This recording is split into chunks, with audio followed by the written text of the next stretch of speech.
7 words. 7 words from a guy in the comments section. He said, "It's not walking away from something. It's walking towards something better." And I just sat there because in those 7 words, it pretty much summed up everything I've been wanting to say on this channel. So today we're going to talk about those 7 words and what they actually mean and why they may be the most important thing you hear all week. Here's something nobody talks about openly. Shame. They talk about logistics, the cost of living, maybe finding somebody new. We're talking the shame of wanting to leave in the first place. Because somewhere along the way, somebody that walks away from their old life is supposedly someone who couldn't handle it. You know, a quitter, a runner, a loser. And that label, it does something to you. Even when you know it's wrong, it gets inside you. Hell, I've gotten those comments, you probably already know that. Loser boomer, couldn't make it in the US, running away from your problems. Even living the life that I'm living, sometimes the words land. Not because they're true, it's just that because we've been conditioned our whole lives to be staying and stick through it and all of that is a sign of strength. And of course, leaving is weakness. And I want to dismantle that completely. Let me tell you something about the life I left, the highlight reel version real quick. 35 years in radio. Now, I want you to understand what that actually means. 35 years in radio. 35 years. My schedule owned me. Early mornings, late nights, weekends, holidays. Always having to make appearances all the time. At every special charitable event, every concert, any kind of public get-together. Kind of doesn't leave room for much else. But I still built things inside that schedule. A business, a house, a career most people would genuinely envy. I mean, come on, who hasn't stood at a concert or something and wished they were up on stage watching it? That was like a regular thing. Hanging out with the rock stars, eating at great steakhouses, interviewing celebrities. My favorite still, I love William Shatner. A lot of people say he's an a-hole, but he was one of the greatest guys around. Had a great time. So let's get something clear. I mean, I didn't leave because I failed. I left because I succeeded at something that stopped being enough.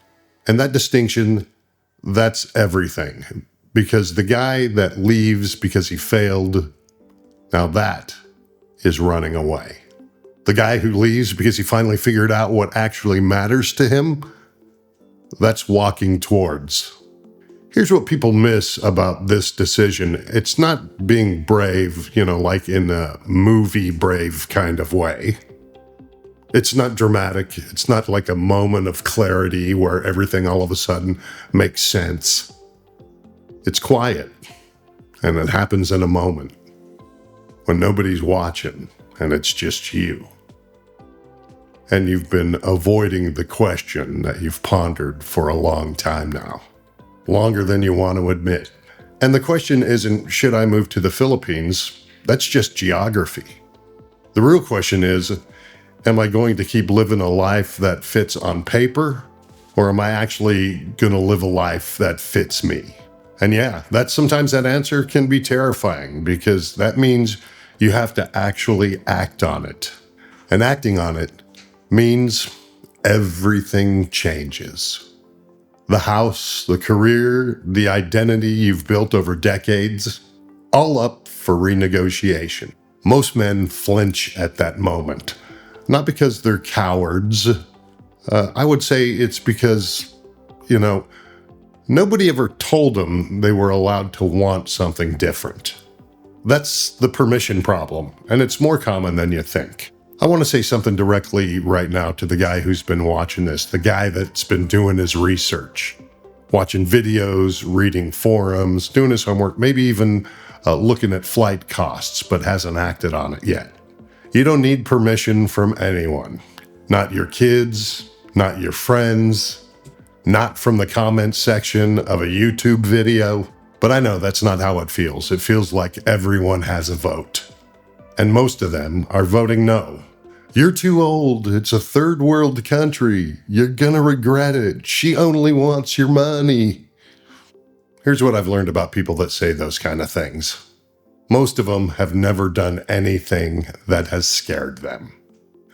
Most of them are voting no on your life because somewhere inside they wish they had the ability to vote yes for their own life. That's not cynical, it's just honesty. You know, the guys that told me that I was crazy for doing what I did were the same guys afterwards saying, man, you've got some to do what you did, and they were envious. They wish they had the guts to do it. Well, here's the deal. You already have the guts, and the only thing standing between you and that decision is the permission you keep waiting for someone else to give you. So let me give it to you. You're allowed to want this. Full stop. Let me tell you what walking towards actually looks like. Not the fantasy version, the real one. Some days, the power goes off. Some days, the internet connection will test every bit of patience that you have. Some days, something breaks and you spend 3 hours on a tricycle running around town, never to find what you need. Hell, it may not even exist. And in most places, there are roosters at any given moment within earshot. But here's what it also looks like. Every morning I wake up next to a woman who loves me, not the idea of me. Not my bank account, contrary to popular belief. Me. A 2-year-old daughter that runs at me at full speed every time I enter the room, and another one on the way. I'm still voting for Tarzan as his name. Comment below. Tarzan is okay, I think. Wife doesn't agree. But whatever.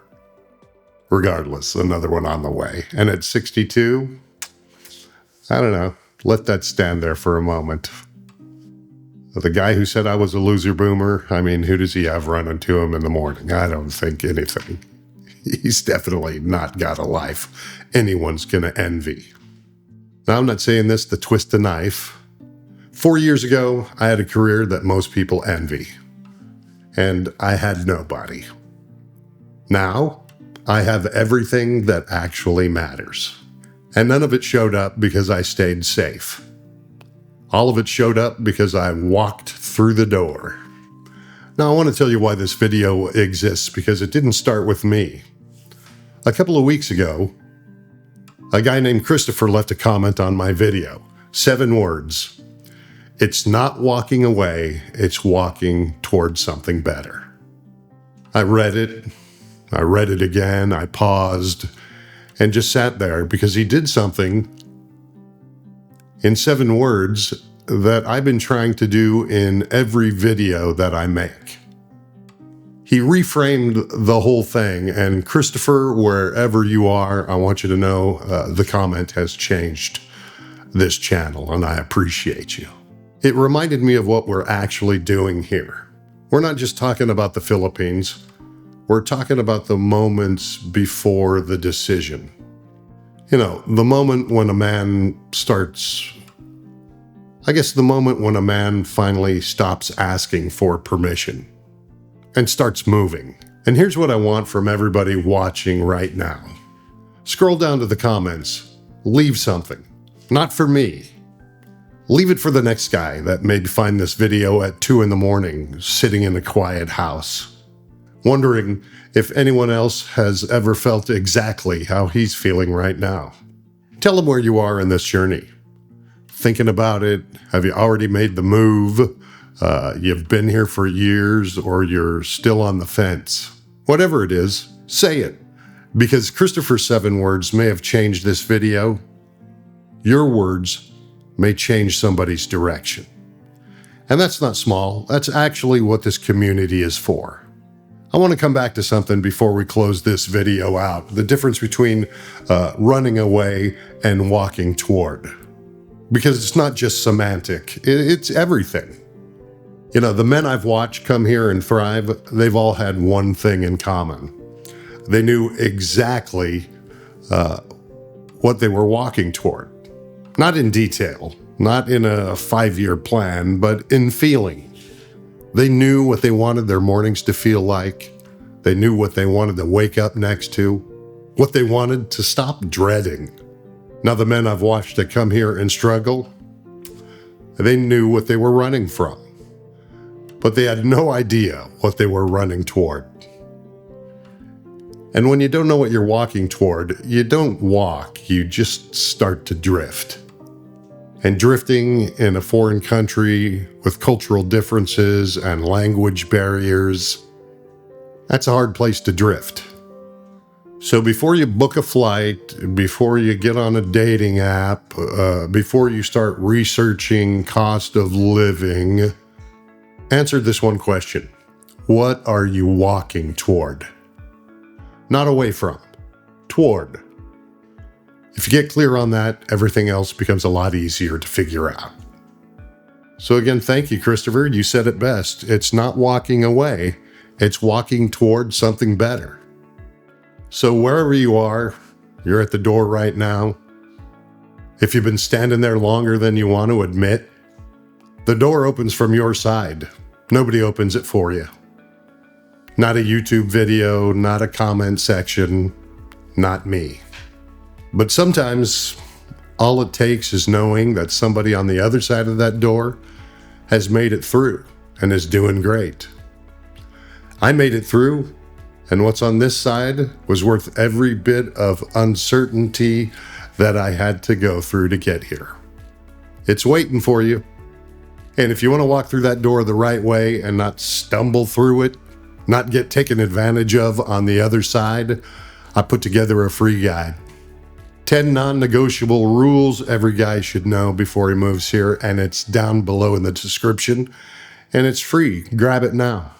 And if you want to talk through your specific situation one-on-one, email is below. I read every one of them. And hey, be sure, scroll down, leave a comment. Tell the next guy something worth hearing. Now, if you haven't seen this one yet, it's worth your time. And this one, how it all got started. Be excellent to each other, and remember, this was never about the Philippines. It's about how you show up when you get here.